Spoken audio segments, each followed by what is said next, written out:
Bom dia! Bem, a minha intenção hoje é falar um pouquinho sobre um outro tema de psicologia. Eu gosto muito de falar sobre esses temas, enfim. O tema hoje é sobre baixa autoestima e autossabotagem, né? Esses dois itens podem estar correlacionados, né? O que leva uma pessoa com uma tristeza profunda a cometer o suicídio, né? A depressão tem o cerne, o centro de uma baixa autoestima. A pessoa se sente no fundo do poço, né? Então a baixa autoestima aí associada à autossabotagem. O que é autossabotagem, gente? A gente vê nos filmes de espionagem, vamos sabotar essa missão. Quer dizer o quê? Alguém entra ali e bota uma bomba no meio daquele projeto, bota infiltrados dentro daquele projeto para que aquele projeto se destrua, para que aquele projeto não vá para frente, ele deixe de existir. E isso é o conceito de sabotagem. E autossabotagem é essa ação voltada para si. A pessoa se destrói, né? A pessoa se anula, a pessoa bota uma bomba no meio dos próprios projetos, né? Enfim, como esses dois conceitos relacionados podem ser extremamente perigosos, certo? Então, assim, a baixa autoestima, gente, ela começa, né? A pessoa, para ter autoestima, vou até anotar aqui,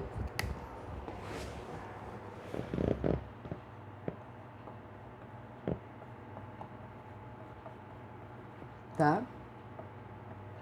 A pessoa, para ter autoestima,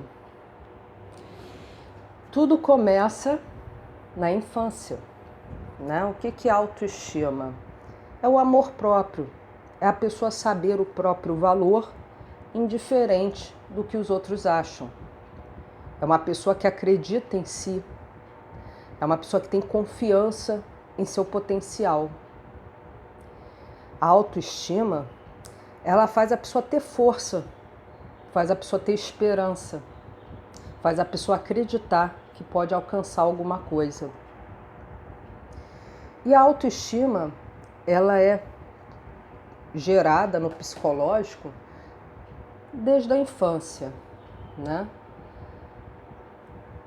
Eu vou falar um pouquinho rapidamente sobre alguns psicólogos que trabalham muito a infância, se vocês quiserem procurar mais a respeito, né?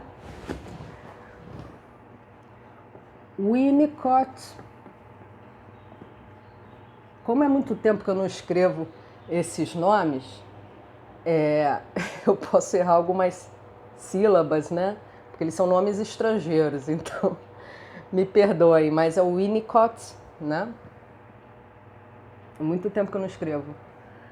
Anna Freud.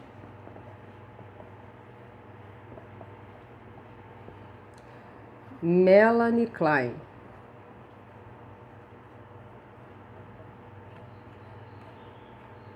Tá? Se vocês colocarem no Google, o Google já vai reconhecer e vai encaminhar vocês para o autor, né? Para a forma escrita certa.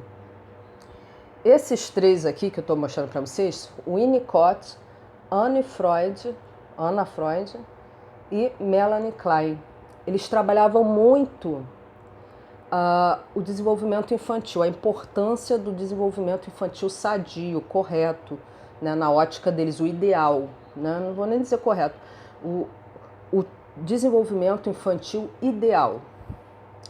E não podemos esquecer do Piaget. Só que o Piaget, ele associou a fases do desenvolvimento relacionado à educação, né? Então, assim, o Winnicott, ele trabalha muito o contato do bebê com a mãe. Ele pegou muito essa parte da mãe boa, do seio que amamenta, e ele falou da importância dessa mãe nos primórdios, no início do desenvolvimento da personalidade, de uma forma sadia, de uma forma boa para esse futuro sujeito. Anne Freud pegou a psicanálise e aplicou, como a Melanie Klein, na infância, né, nos primeiros anos de vida. Eles pegaram a psicanálise e adaptou uma psicanálise infantil. E o Piaget, P-I-A-G-E-T, ele pegou a criança. E o Piaget, desculpa gente, que às vezes faz um barulho na rua, eu dou uma paradinha para não atrapalhar o áudio, tá? E o Piaget pegou o desenvolvimento, as idades que uma pessoa vai adquirindo, 1 aninho, 2, 3, e delimitou etapas de desenvolvimento. E conforme essas etapas de desenvolvimento, o ensino, o estudo, a aplicação de conhecimento deveria respeitar esse desenvolvimento cognitivo da criança e do adolescente, né? O Piaget, ele fala até fase crítica, né? Se eu não me engano é 12 anos. Faz um tempo que eu não pego esses autores, mas eu tinha que falar deles para vocês saberem que eles falam sobre esse tema que eu estou falando para vocês, tá? Então o Piaget, ele pega essas idades e considera, ele fez análises, estudos, conforme a idade, a qualidade cognitiva, né? A maturação cognitiva, desenvolvimento cognitivo. Uma criança de 4 anos, ela não vai saber álgebra, por exemplo, porque ela não tem o cérebro suficientemente desenvolvido para absorver o conteúdo de álgebra, né? Ela tem que ser um pouquinho mais velha, mais maturada, mais madura. Então esses aí foram os principais aí, que eu vou usá-los para explicar também um pouquinho, né? Então a baixa autoestima, ela começa... Um minutinho que eu vou apagar aqui, gente.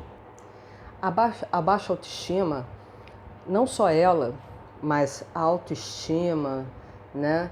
Todas essas emoções, nós começamos a desenvolver desde muito pequenininhos, né?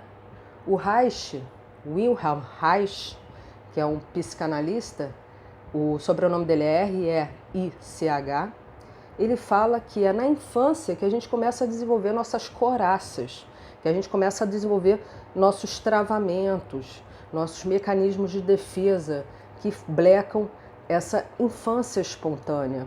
Se a criança faz uma coisa errada, o pai e a mãe oprime, a criança começa a criar coraças, né? Começa a reter um pouquinho dessa energia dela, né? E aí ela começa a criar as coraças. Então tudo começa na infância. A psicanálise, ela considera isso muito relevante, né? Talvez as outras vertentes da psicologia, a infância faz parte, mas não é o foco central. A psicanálise, ela geralmente busca, em sua grande maioria, o inconsciente desenvolvido lá na infância, né? Os traumas, os recalques, né? Ok. Então, gente, a autoestima, como a baixa autoestima, ela tem começo lá na infância. Eu vou desenhar aqui o pai e a mãe, né? Aqui o pai, a mãe.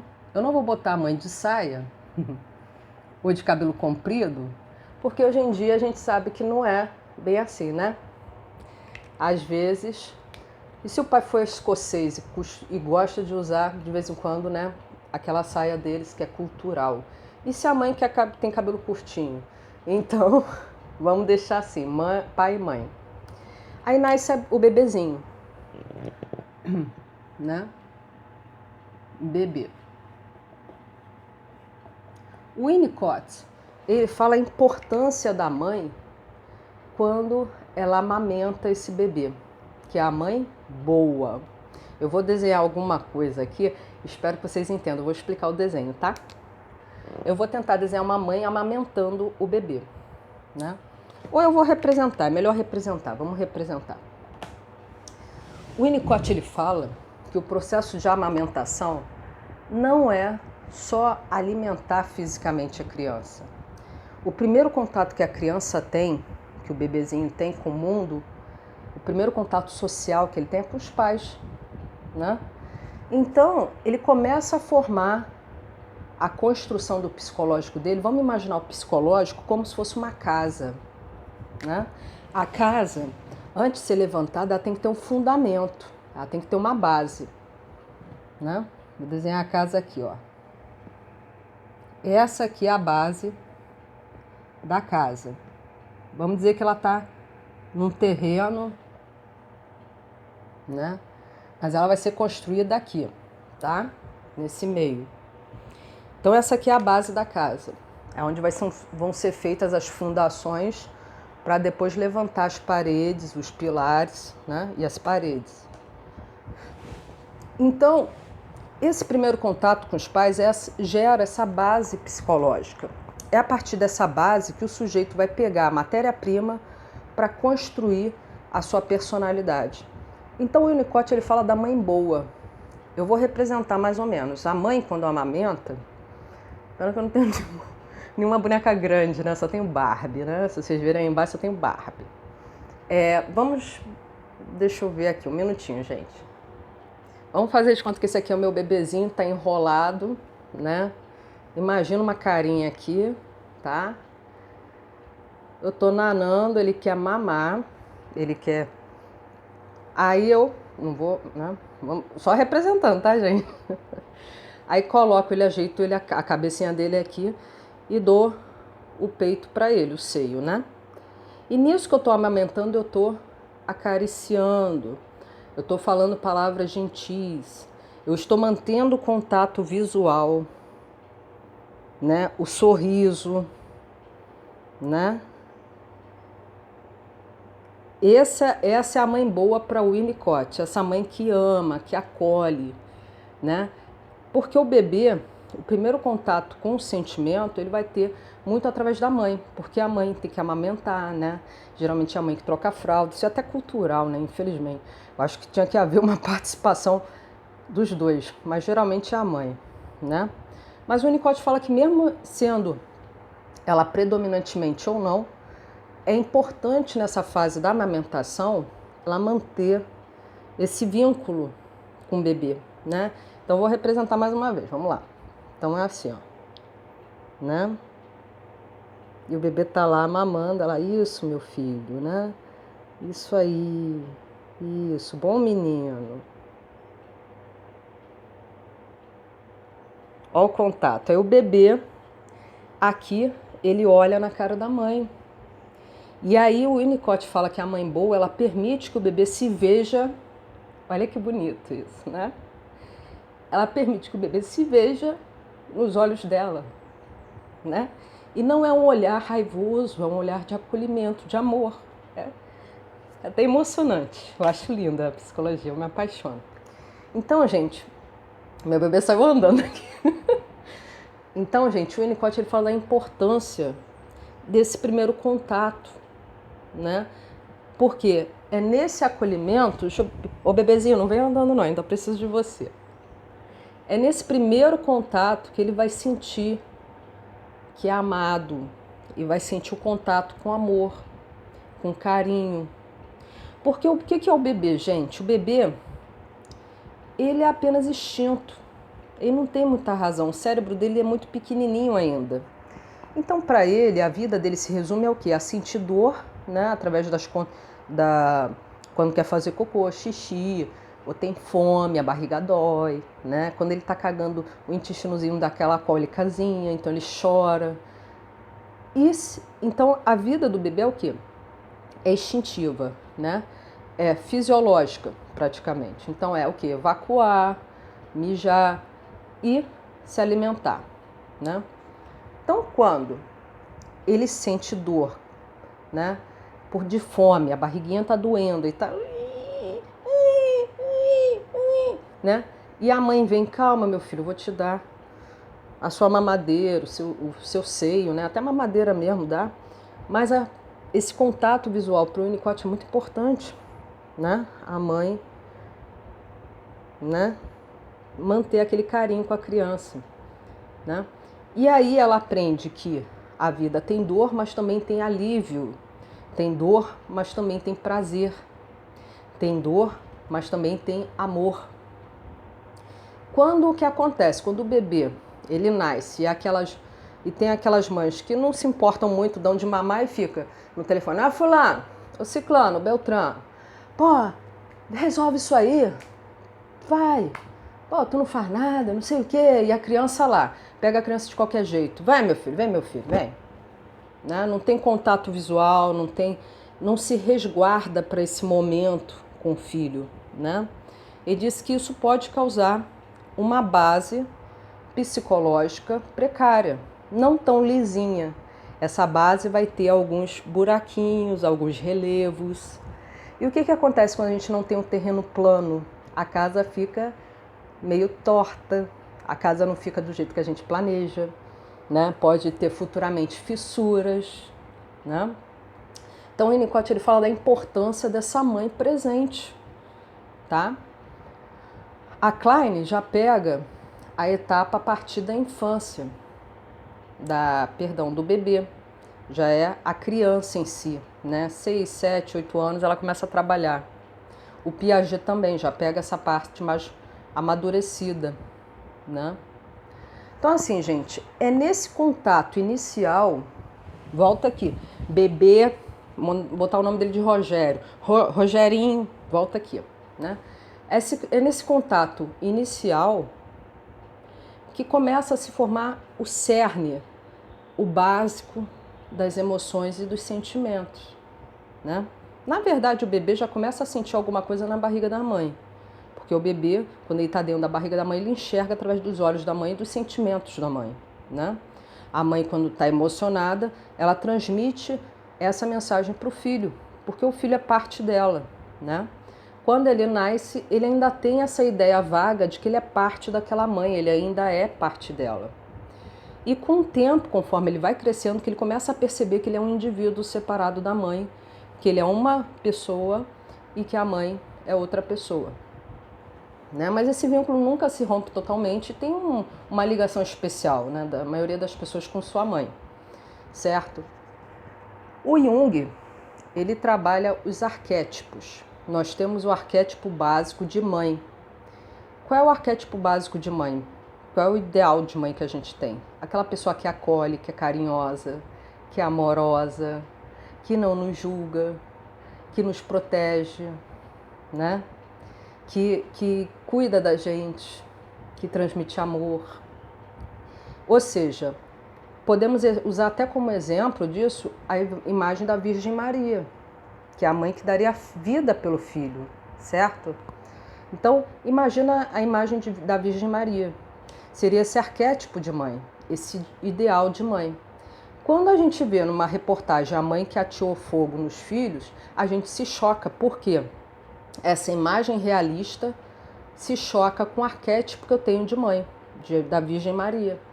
E essa mãe não entra, não encaixa, vamos dizer, o formato dela não entra, não é igual ao formato que eu tenho de ideal, né? Por isso que a gente se choca tanto, né?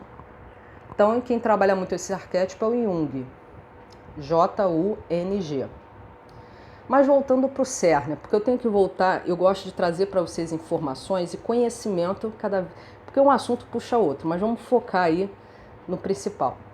Então, quando a criança não tem acesso a essa base amorosa, afetiva, a base dela de desenvolvimento psicológico vai ficar comprometido, não vai ficar tão retinho como aqui.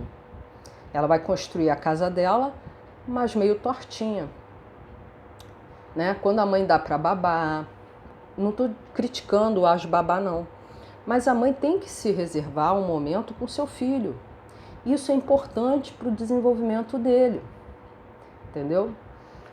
E é nos primeiros meses que ele vai começar a criar essa base para construir a personalidade dele, tá?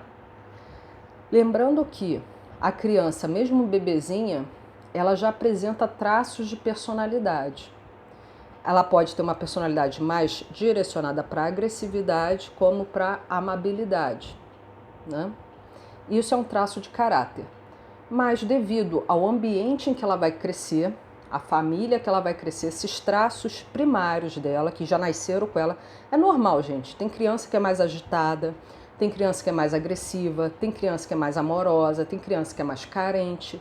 Isso é um traço que já nasce com ela. Então, de acordo com o ambiente em que ela vive, esse traço pode ser estimulado ou desestimulado. A criança, por mais agressiva que seja, se ela for criada num ambiente de amor, de carinho, ela vai aprender a direcionar essa agressividade natural dela para algo sadio, como uma prática de um esporte, por exemplo. Essa agitação dela, ela vai direcionar para a prática de um esporte, por exemplo, né? Então, assim, gente, o primeiro contato social que nós temos é com o nosso pai e com a nossa mãe, né? O bebê nasce, o primeiro contato que ele tem é com o pai e com a mãe. Ele fica dentro de casa e interage muito com esses dois. Um pouquinho com o avô, um pouquinho com a avó, um pouquinho com o tio, com a tia, mas o principal mesmo é o pai e a mãe, que se idealiza que seja, né?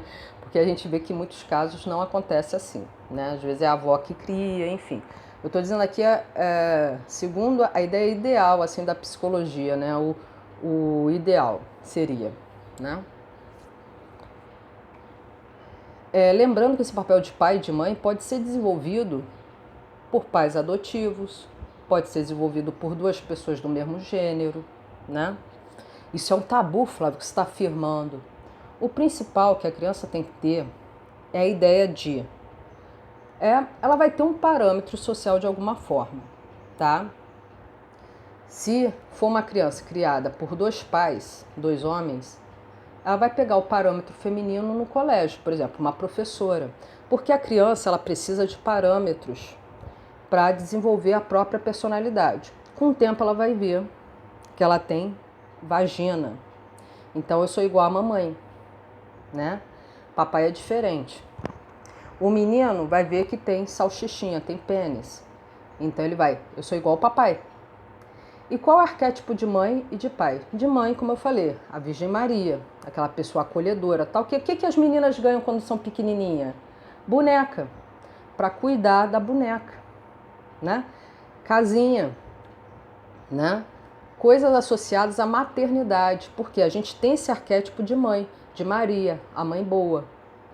E os meninos ganham geralmente o quê? Carrinho, né? Essa coisa, carrinho, super-heróis. Pensa no arquétipo de homem, o Superman, por exemplo, né? Que ele é o quê? Protetor, forte, faz tudo pela família. Ele nutre essa família, ele traz o sustento para essa família. Eu estou dizendo disso, gente, contexto cultural. Eu estou entrando em vários detalhes, eu vou sempre sinalizar. Nosso contexto cultural é o quê? Que a mulher tem que ser a mãe boa, uma mãe idealizada. E o homem tem que ser esse Superman. Não chora, estou dizendo culturalmente. É forte, resistente, protege, né? É másculo. Estou dizendo culturalmente. A gente carrega esses dois arquétipos aí, de mãe e de pai, seriam mais ou menos isso. Lembrando que tem outros países em que essas imagens podem mudar. A cultura faz com que as pessoas vejam de uma maneira diferente. Aqui no Ocidente nós temos essa imagem da Virgem Maria e do homem como aquele homem forte, resistente, que não cede, que protege a sua prole, vamos dizer assim, né? Em outros países, em outras culturas, isso muda. Mas aí cada um com a sua cultura, todos merecem respeito, né? Ok. Até tribos mesmo, né? Tribos africanas, indígenas, esses papéis podem mudar, né? Estou dizendo no Ocidente, ok? E aqui, né, na parte urbana, né, da cidade citatina, ok? Então assim, gente, se a criança não tiver esse contato amoroso dos seus pais, a mãe como essa mãe ideal, né? Essa mãe carinhosa, acolhedora, que dá amor. Tudo bem, meu filho, vai dar certo, né? O pai já seria aquele que protege, né? Se alguém oferece alguma ameaça, ele vai proteger a mãe e o filho. Então, esses parâmetros são importantes para a criança começar a se identificar, né? Ela começa a reparar no próprio corpinho e fala: mamãe, eu sou igual a você, né? Mamãe, por que o papai não é assim? Aí começa essas perguntas. Gente, uma coisa interessante para falar um pouquinho para vocês. Qual é o tempo certo de começar a conversar sobre certas coisas com as crianças, né? O que acontece? Cada caso é um caso, certo? Tem crianças que são muito espertas, que se desenvolvem muito rápido, mas todas devem ser respeitadas nas suas fases de desenvolvimento, ok? O sexo, esses assuntos mais complexos, não devem ser apresentados para crianças muito novinhas, entendeu? Agora, a idade precisa, gente, é melhor analisar a parte. Procura um profissional, um psicopedagogo, um psicólogo, para ele conversar com vocês, ver qual é a necessidade que a criança está apresentando, por quê? E esses assuntos só devem ser pensados quando a criança traz esse conteúdo, que às vezes ela pode ver no YouTube, ela pode ver na escolinha, os coleguinhas que são mais, que os pais já falaram um monte de coisa, né? Mais avançadinhas. E ela vai chegar em casa e vai perguntar. O pai e a mãe não tem que agir com repulsa. Não, meu filho, esse assunto não. Conversa com a criança de maneira de ela se sentir acolhida e ela fala todas as dúvidas dela. Se vocês tiverem dificuldade, né? Será que eu devo falar isso já para o meu filho e tal? Procura uma ajuda profissional, que esse profissional vai ver aí a situação, qual o ambiente que essa criança vive, quais as necessidades educativas que ela está precisando, né? Isso se os pais tiverem dificuldade, tá? A maioria dos pais conseguem aí dar um jeitinho, né? E resolver, né? Vocês são maravilhosos, não existe manual para pai e mãe, vocês são nota 10, tá? A partir do momento que vocês se preocupam com o seu filho, que tem amor por ele, já é nota 10, já dou nota 10 para vocês, tá? Agora, se mesmo assim ficar a dúvida, pô, será que eu devo falar isso pro meu filho? Será que já é uma idade? Não, procura uma ajudazinha aí, né? Alguém que possa aí orientar, alguém confiável que possa orientar direitinho, conversar e explicar essas fases do desenvolvimento que toda criança passa, né? Se ela não aprender com os pais, ela vai aprender com os colegas, né? O colégio está aí, a influência externa está aí, então pai e mãe é importante aí entrar junto e explicar várias coisas, certo? É importante isso, ok? Então os pais e o pai e a mãe tem que ser esse aliado, tem que ser esse amigo, né? É aquele que educa, é aquele que impõe limite, mas também é aquele que oferece ajuda, que oferece conhecimento, né? Muitas vezes quando o adolescente ele entra na fase adolescente, aquela fase rebelde, os pais às vezes se afastam, ficam sem graça. Quando querem se aproximar, o adolescente dá aquela, chega pra lá, não sei o quê. Mas mesmo assim, é interessante que haja esse esforço dos pais em se aproximar, porque a gente sabe que está vivendo no mundo atual de tecnologia, de muitas influências e nem todas são boas. Então é primordial que os pais busquem um diálogo, sabe? Poxa, meu filho, você está fazendo isso? Ah, pai, deixa em paz, quero saber. Aqui no meu quarto ninguém entra. Mas, poxa, vamos conversar um pouquinho? Sinto falta do meu filho, vem cá. Sem reprovar, sem repudiar, sem, né? Poxa, meu filho, só quero entender a sua cabecinha, vem cá, explica pra mim, né? Esse diálogo, né? Ver o que ele costuma assistir de vez em quando, né? Joga um verde. Porque o que acontece, gente? A influência externa está aí. E nem toda influência externa é boa, tá? Então é bom que os pais entrem junto aí, estejam cientes do que o filho está assistindo, né? Que tipo de conversa ele geralmente tem. Não estou dizendo para invadir a privacidade dele, mas estou dizendo para ter pelo menos uma ideia. Porque tem pais que não têm nem ideia do que está passando com o filho. Pergunte sobre o colégio, pergunte sobre a escola, né? Não é só cobrar nota. E os professores são legais? E a turma é legal, filho? O que tu acha? Eles estão sendo receptivos com você? Né? Busque essa aproximação, isso é importante. A gente está no Setembro Amarelo, que fala sobre suicídio. O diálogo é importante. O adolescente, ele é uma pessoa em desenvolvimento. Até os 18 anos, a cabecinha dele está se desenvolvendo ainda. Então, ele é muito fácil ele ser influenciado. Por mais que ele tenha esse instinto rebelde, no fundo ele é uma criança com medo. No fundo ele é uma criança que está crescendo e que sabe que tem que mudar. E às vezes ele não quer mudar. Então ele fica nessa angústia. Ele tem que se tornar adulto, mas a infância era tão legal. Então eu tinha a proteção dos meus pais. Então é importante, gente, né, que os pais entrem junto aí, conversem com ele, mostrem que se importam. Você continua sendo meu filho, meu filhão, minha filhona, meu piquititinho, vem cá conversar comigo, né? Por quê? Porque a influência aí tá fora, tá difícil, né? Eu quase falei, né? E aí, quando muitos pais se conscientizam, o adolescente, o menor, já está pensando em coisas obscuras, né? Ok? Então, esse apoio familiar é primordial para evitar que cresça a erva daninha na cabeça dos nossos jovens. Esse diálogo. Vocês já passaram pela adolescência, não é tão difícil. Resgata o adolescente em vocês, vai lá e debate com seu filho, conversa com ele. Põe junto aí, pô, na minha época era Roberto Carlos, pô, não, sei lá, né? Agora é Justin Bieber, sei lá, né? Conversa com eles, pô, tem esses coreanos agora também, BTS, né? Não sei o quê. Ele vai rir, mas esse primeiro contato é normal, que o jovem, ele... Cara, eu já atendi um adolescente, eu demorei em torno de 11 consultas, mais ou menos, para ele se abrir. Na consulta ele ficava calado o tempo todo, ele ficava assim.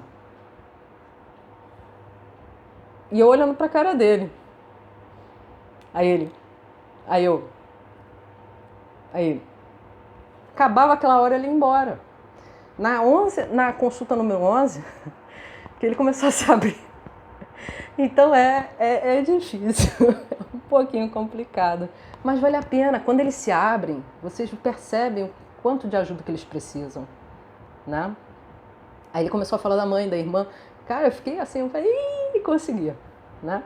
Quando a gente consegue pular esse muro, né, que eles criam dessa independência emocional, que não precisa de ninguém, que eles já são pra frentex, né? Vocês vão ver que no fundo a maioria é uma criança que está com medo de crescer, tá? É provável que eu continue esse vídeo no próximo, porque eu acho que vai acabar a memória do meu celular. Mas abafa, né? Eu vou botar parte 2 aí, se vocês tiverem interesse, parte 2, porque eu não fiz associação ainda, da baixa autoestima com autossabotagem. Mas quando o celular sinalizar aqui, eu vou dar uma pausa, senão eu perco esse vídeo. Então, gente, se você tem interesse, continue aí na parte 2. Eu acho melhor dar uma paradinha. Eu não sei como é que tá a memória do celular, mas eu vou continuar na parte 2 e aí a gente continua conversando um pouquinho sobre isso, tá? Qualquer dúvida, eu vou tentar acessar os comentários, podem comentar, tá? Mas antes assiste a parte 2 que de repente eu já tiro a dúvida de vocês, né? Para não ficar redundante, tá bom? Até a parte 2. Beijão.